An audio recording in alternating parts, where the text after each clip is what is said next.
Okay, well, we are live. Welcome to an episode of Beyond ERP.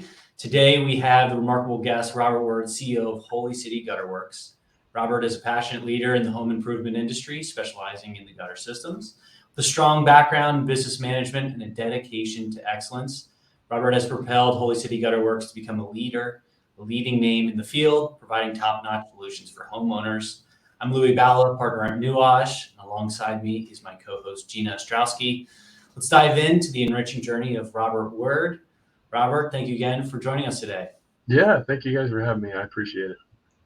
Yeah, definitely. Hi, Robert. We're glad you're here. And your journey in the home improvement industry has been really impressive. Could you share a little bit with our audience, a brief overview of your professional path and your vision for Holy City Gutterworks? For sure. At least in terms of the home improvement space, I started, I had the opportunity when my wife is a physician and she was still in training, and we moved, that life is a little bit transient. We moved to Charlottesville, Virginia, and I worked out a partnership with somebody in flipped houses in Charlottesville, Virginia for a couple of years.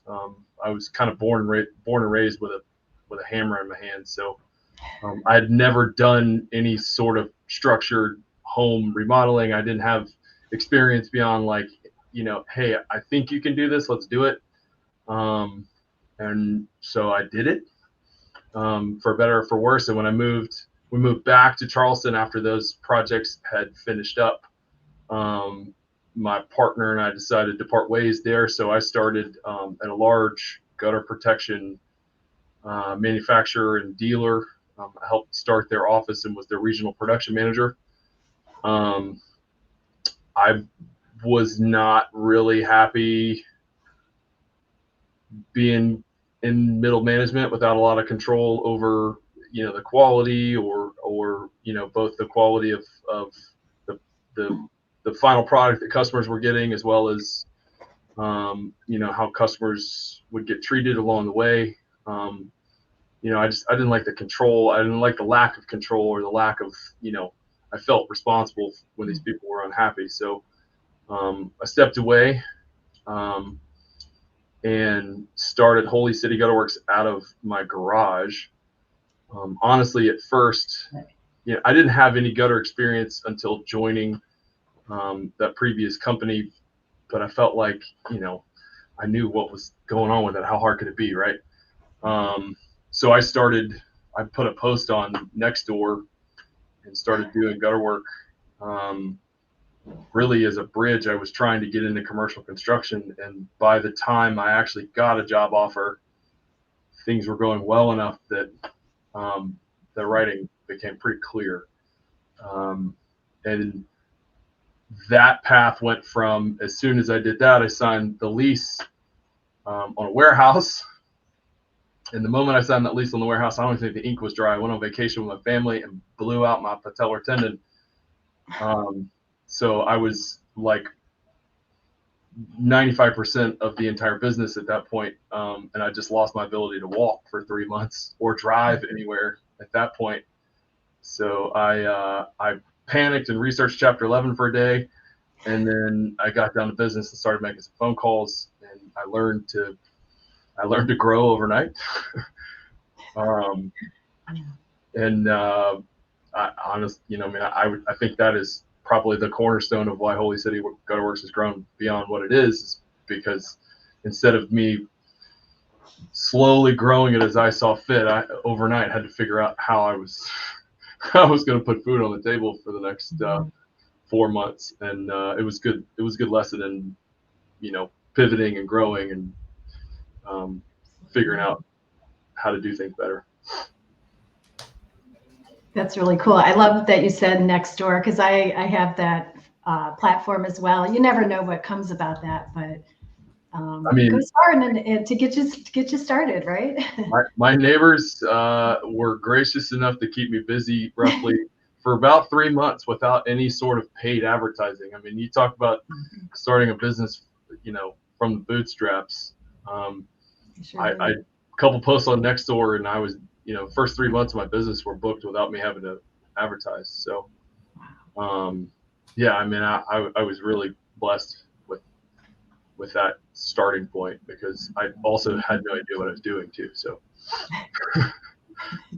And Robert, in the vein of the entrepreneurial spirit and kind of just bootstraps, figuring it out as you went, can you tell us kind of where you started to where you are right now with Holy City Gutterworks and the tremendous growth you guys have encountered? I did. I mean, I think the cornerstone and really the most important part, the most important, we're a customer. I make the joke all the time. We're a customer service company fronting as a gutter company. I mean, at the end of the day, our primary goal is to make sure that the customer has like a satisfying, if not a 5-star experience. I mean, that's been our goal the whole time.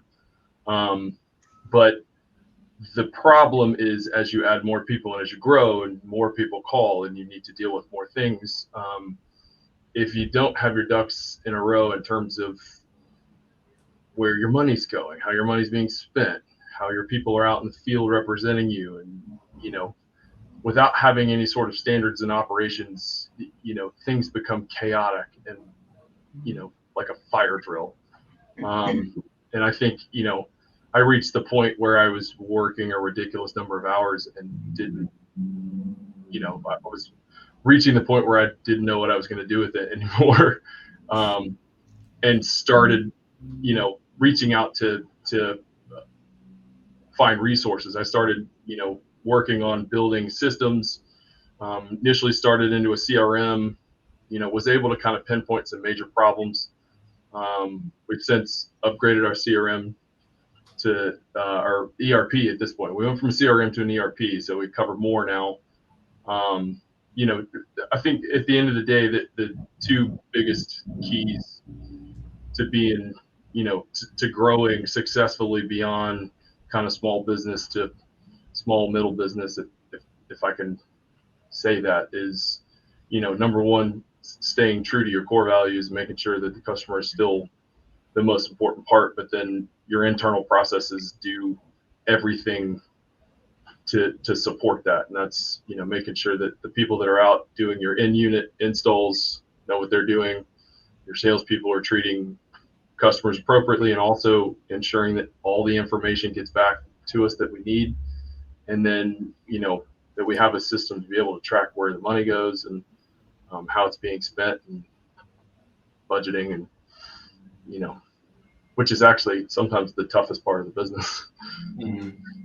And in kind of in the vein of where the industry as a whole is going, you noted offline just moments ago, just kind of, speaking with kind of the contractors group, where do you foresee the gutter industry going over the next couple of years? Is there massive consolidation going on? I mean, how much is tied to just the seasonality? It seems like weather is always getting worse every single year. So I'm assuming there's no shortage of kind of your line of work. Can you talk us through what's changing, what's happening in the industry as a whole? So there is right now kind of a venture capital thirst for home improvement businesses.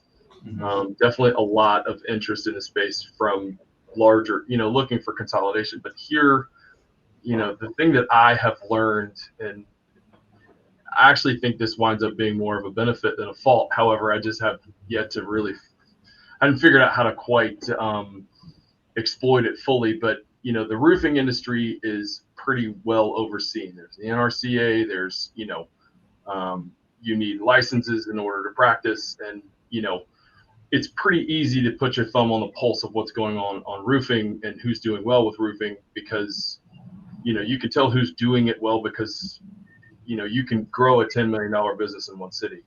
Mm-hmm. The gutter space kind of exists in no man's land. At least, in South Carolina, no gutter person needs a license. We don't have any inspections.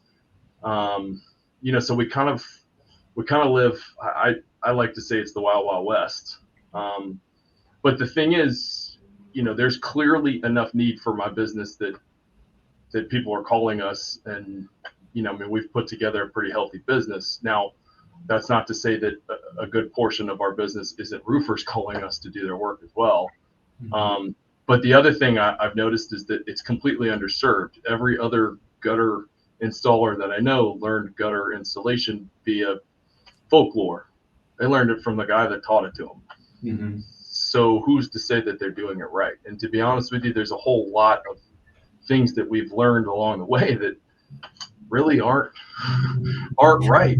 And we maybe had to learn that the hard way as well. So I think, I'm hoping that, the more I learn about where we exist in the space and kind of, I don't see a lot of major nationwide competition against what we're doing, but I definitely see a whole lot of interest in,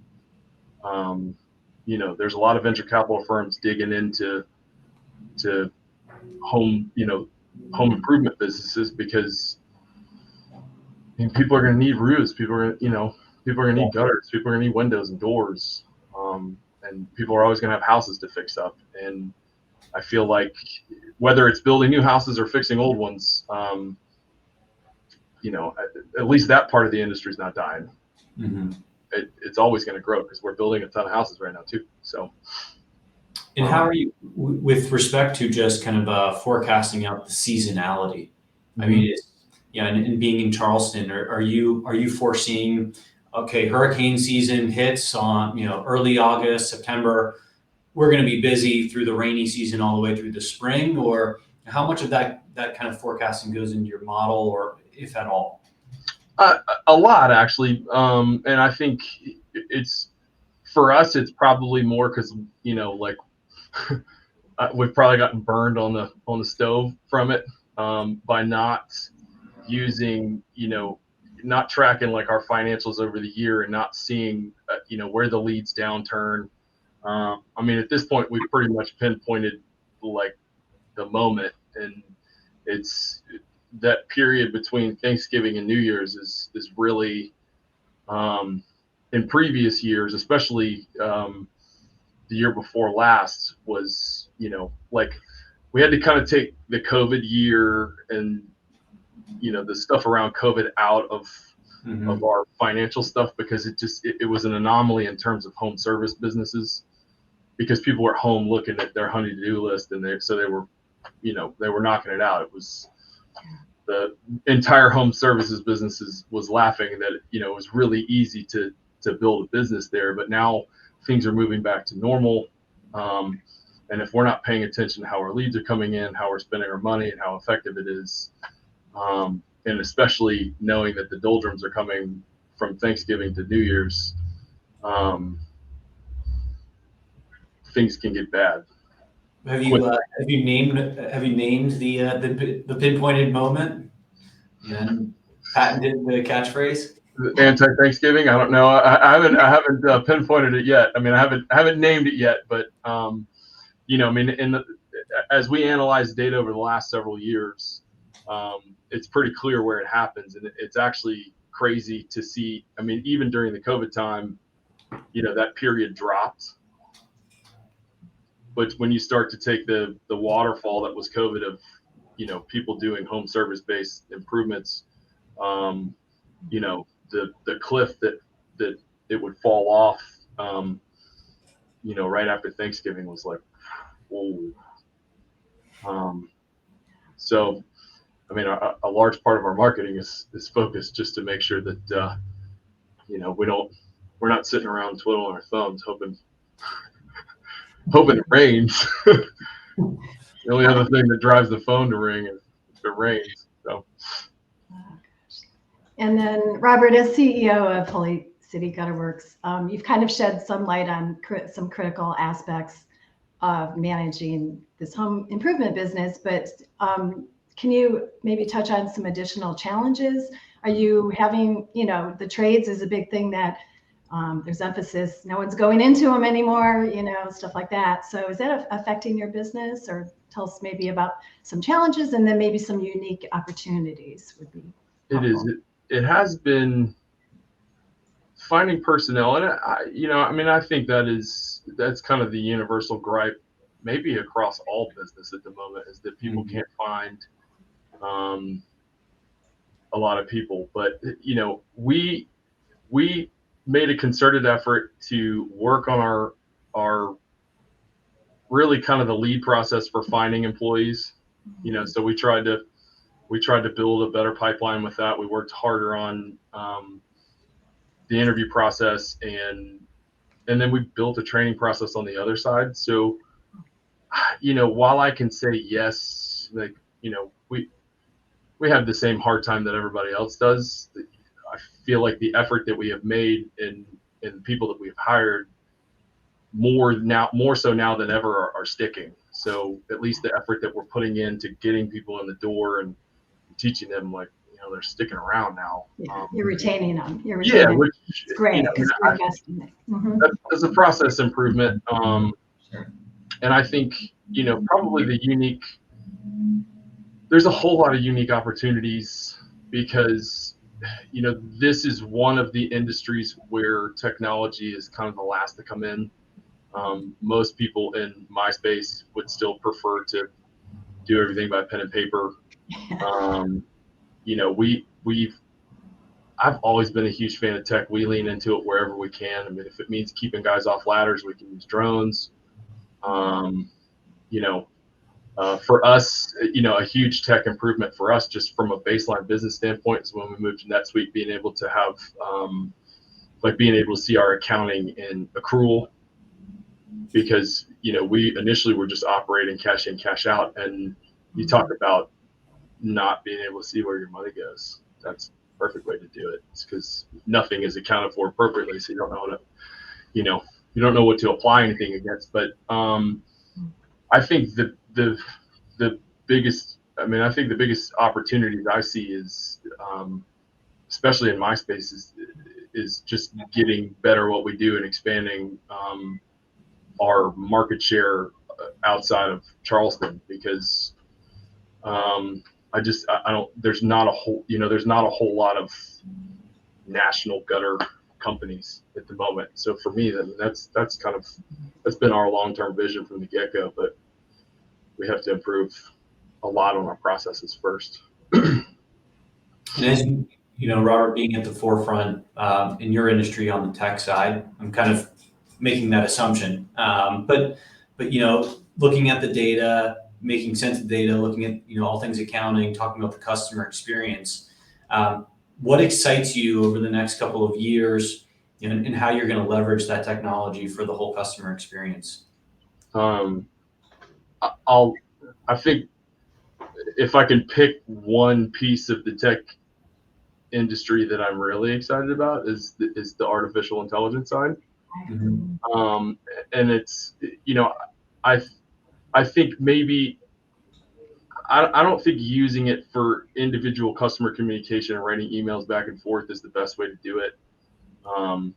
Because, I don't think the model was built that way. It's not built to replace communication. However, when it expands to be able to further analyze financial data and further, kind of deep dive in trends, and,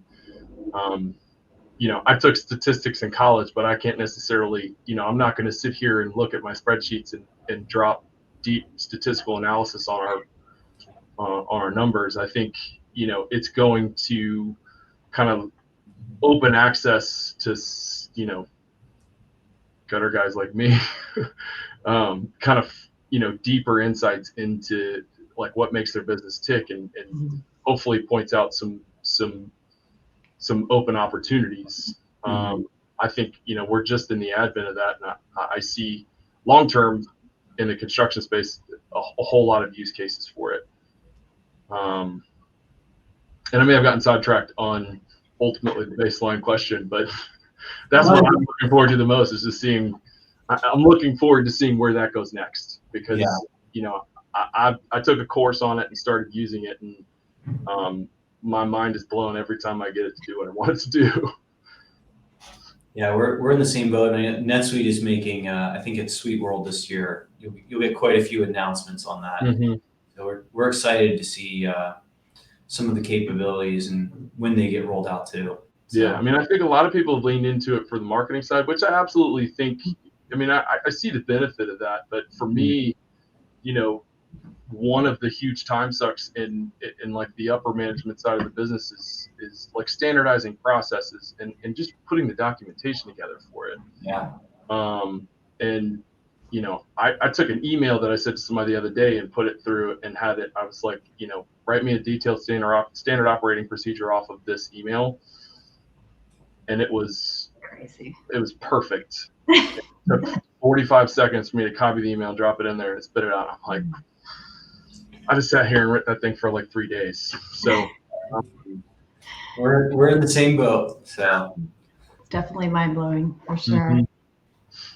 And then can you share with us maybe a book or resource, or maybe you had a specific mentor that influenced your approach and your entrepreneurship and home improvement business? Gosh, I can't talk. For Yes. sure.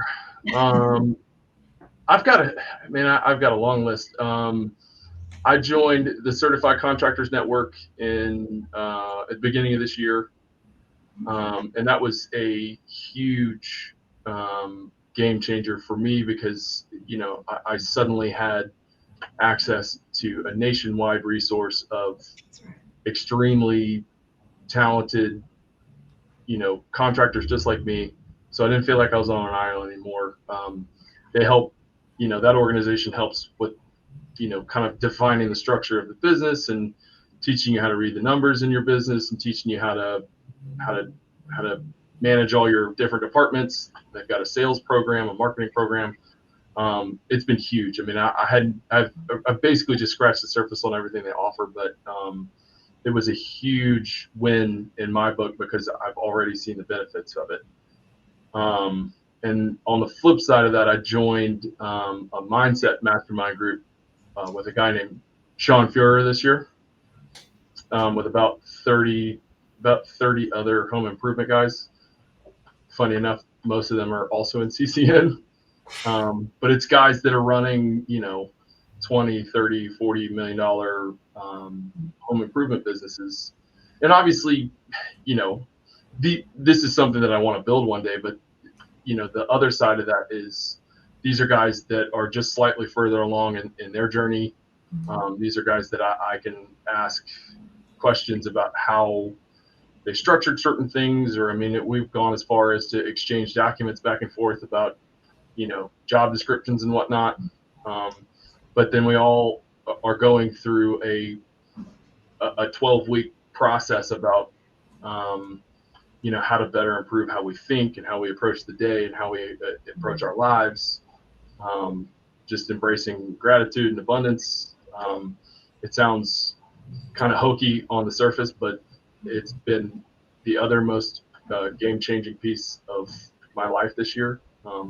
It's improved basically everything I've done. So I would say those are probably the two most important things. And then Traction is the most recent book I finished. The Entrepreneur's Operating System has been. Those are fantastic responses. And as they say, like founder, CEO, sometimes it feels like you're on an island. So we'll make sure we include a link to those groups. And yeah. That's our episode. It's been another episode of Beyond ERP. Big thank you, Robert, for joining us today. For sure. Insights and into the world of home improvement, how you're using technology. And if you'd like to connect with Robert, we'll make sure we include his information, learn more about Holy City Gutterworks. You can find him on LinkedIn. We'll provide the link below. Until next time, stay inspired. Thank you again to our listeners. Remember, you don't have to do your digital transformation journey alone. We had Nuage help in that process. So, Robert, I want to give you the last word. Anything else you want to add before we conclude today's podcast? No, I'll say this. I was blessed to work with you guys this year on our NetSuite or last year on our NetSuite implementation. NetSuite has been a huge piece of our continued growth because we were able to see, we're finally able to see how our business moves, over the course of a year and move to an accrual accounting system, which is, I don't know any home improvement company on earth that can survive on cash. So thank you again for that. And if anybody has any questions, I love what I do, and I'll talk about it all day long. Well, we appreciate it. Thank you again, Robert. Have a great day, everybody. Cool. Thank you.